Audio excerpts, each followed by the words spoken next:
I've been thinking about how much yoga and having a movement practice where you are mindful and intentional changes your whole life, not so much just like physically your body or the level of stress that you have, but how it changes your perspective.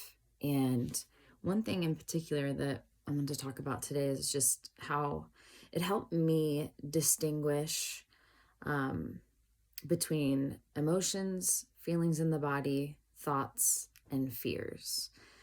And what I started to learn was like in the yoga practice, the mind body connection that the practice was enabling me to have was revealing some things to me that I want to share today. I mean, I'm sure I've learned this through more than just yoga, but I'll come back and make that connection at the end.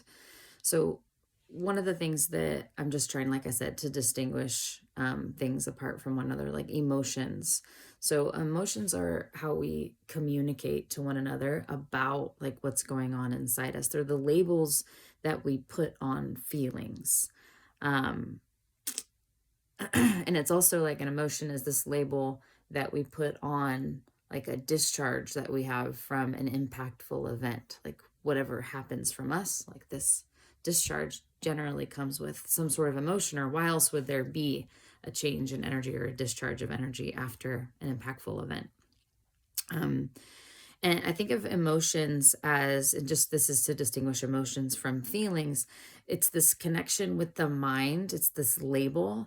So it's a label for to identify what's going on with you. And to me, that's less accurate than a feeling, because a feeling is this connection that we have with the body. Like we literally connect our attention, our intention to our body, and that connection picks up on a sensation.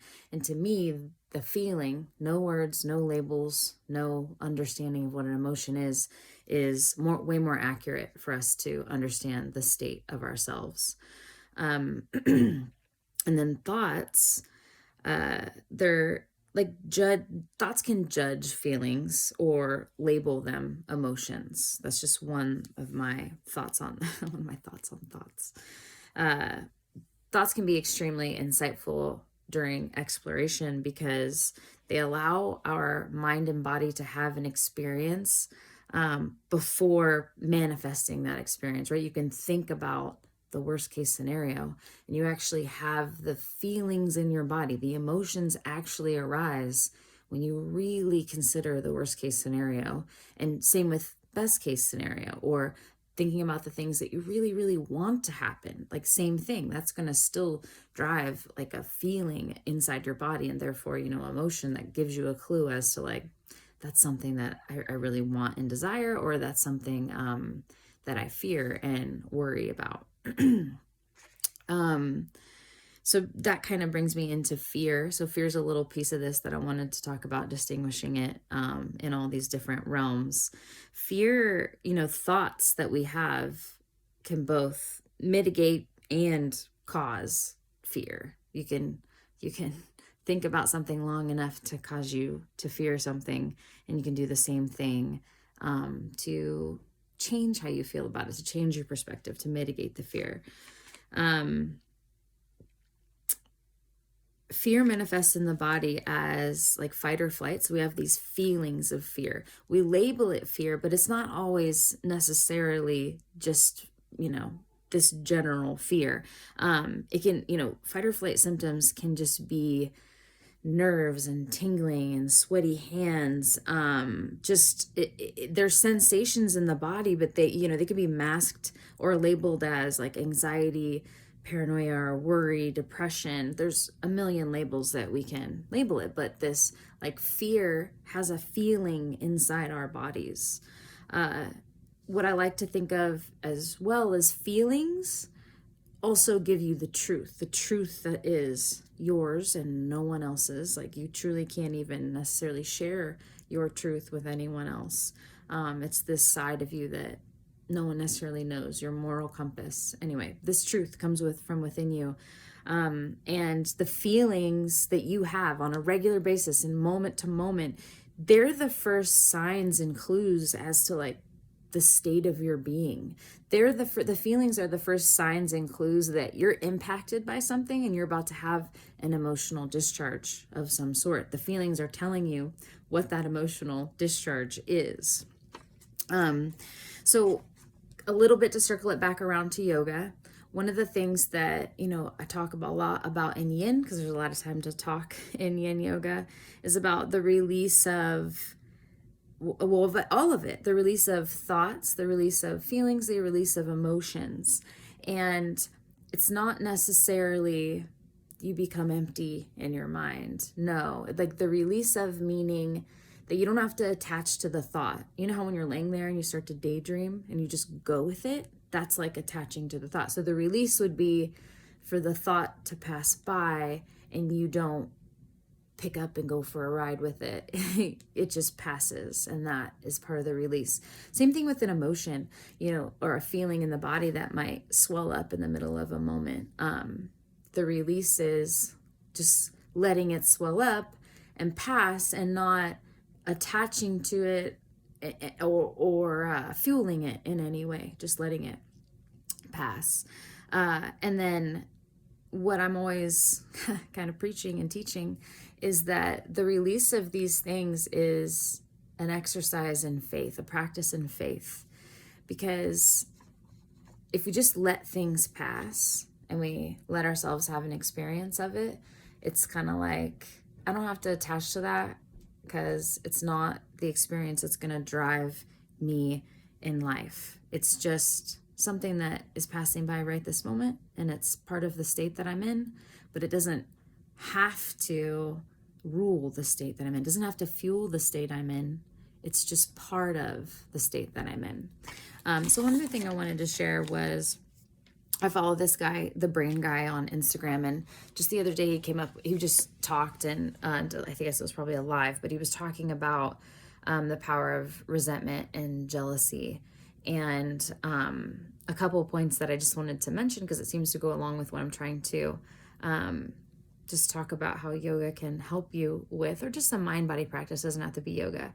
So one of the things he talked about was focusing your attention on, when we are resentful and jealous, we focus our attention on what we lack. And what we lack is like when we, like if you have resentment or jealousy, it's like you are kind of like, what's the word? I have it written down.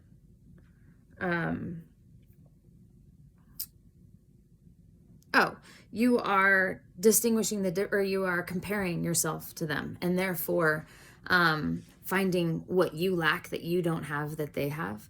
And so keeping yourself focused, you're focusing your attention on what you lack, what you don't have, is like a way of like saying you're manifesting or you're pulling in or you're magnetizing to you what you lack and what you don't have, because that's what you're focusing your attention on. So the yoga gives us the opportunity to realize what we're focusing our attention on, gives us the opportunity to practice like releasing that attention if we so choose. And then recognizing the things we can't let go of, perhaps some jealousy and resentment here that I'm talking about. And realizing that jealousy and resentment, they're fuel sources for like your life. I like the way he says like emotions, if you like attach an emotion to like let's just say it's either fear or love to your attention and your intention. So if your attention is on what you don't have and the emotion on top of that is fear of what you don't have, like fear that you won't get it, like fear that you're not good enough, whatever it might be, because of your lack, then the fear is the emotion fueling the lack. So it's just going to keep bringing in more of the same, more of the same.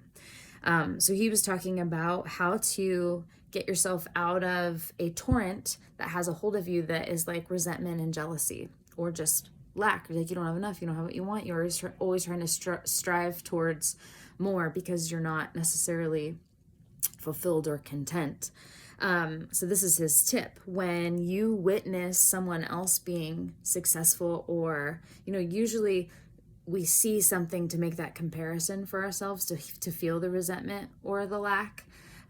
So when you witness someone in whatever state that they're in to have an elevated emotion or pride over what they've done and or what's happening for them, rather than the jealousy and the resentment, which is an easy place to put your attention. But like I said, if you can see that that's where you're going, you can also change the thought. So if you change the thought to being happy for them, or just like celebrating their win, like, yes, like, I'm glad that that happened for you, or like the work that you've done is really paying off. But seeing that, let's just say the emotion, attaching the emotion of love, which could just be acceptance and happy for them and, you know, joining in their joy. So that emotion, putting that emotion on the witnessing of someone doing something that you really do want to do, you know, where you could perceive lack, you could perceive jealousy. Rather than that, attach that emotion of love, acceptance, joy, fuck yeah, go you. And then in essence, that's what you will be manifesting into your life, not the lack that you wish you had, that you know, want to be better, but the attention to the good and what the good means to you, you know, understanding what that is for you, what you are happy for people about is also going to give you, you know, insight into the state of your mind and what you need in life to feel fulfilled, to not feel so much lack. And the last kind of part about one of my favorite things that he said was that whatever state of mind you're in, like, doesn't matter if you're living in the fear and the lack and the worry and the anxiety, or you're in the joy and you've made it a this like conscious, intentional, like, or habit, whatever, to choose how you're going to react to people or respond to people, like in your head and out loud physically. Your subconscious will start to just like join forces with whatever your consciousness is doing, and then your subconscious works for you. So if you're continuously consciously worried and comparing and jealous and resentful, then that's what your subconscious is going to be doing when you're not consciously thinking about those things. But if you choose when you're awake to see people doing well and go, fuck yeah, go them, I'm so happy for that person, or, you know, just, you can ride the coattails of their elevated emotions from success. That's one of the things the brain guy Scott Robinson said that I really love. Ride the coattails of their success, like, you know, find joy in their joy, and therefore your subconsciousness will continue that pattern after the fact. So just to finally just circle it all back to yoga and why the hell these things even go together. Like I was mentioning, this state that you put yourself in a yoga class, whether it's through movement or being really still through like yin yoga and deep stretches, if we have that opportunity to be in that practice, to separate our mind from like all the thoughts that just continuously go, it's that separation that allows like a revealing afterward. I don't know if you've ever gone on like a vacation after a long time of being really busy, but it's like when you step away, you can see so much more of your life and your habits and where you're not happy or whatever it is.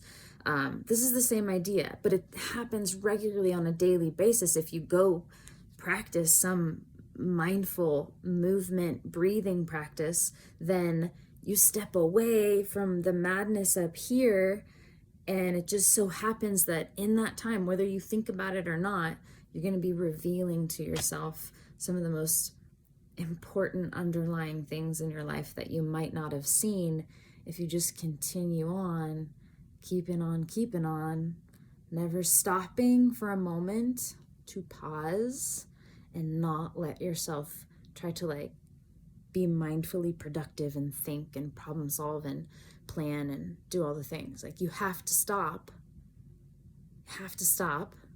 seize motion to be able to tune in and understand what's fueling all that motion. Anyway, that's that's my talk about distinguishing emotions, feelings in the body, thoughts and fears, and how just the awareness of that is created in a yoga practice can really change your life and your lifestyle and your perceptions, and work wonders on everything, including stress, including how much you enjoy your life, including how much you choose to change and grow in your life.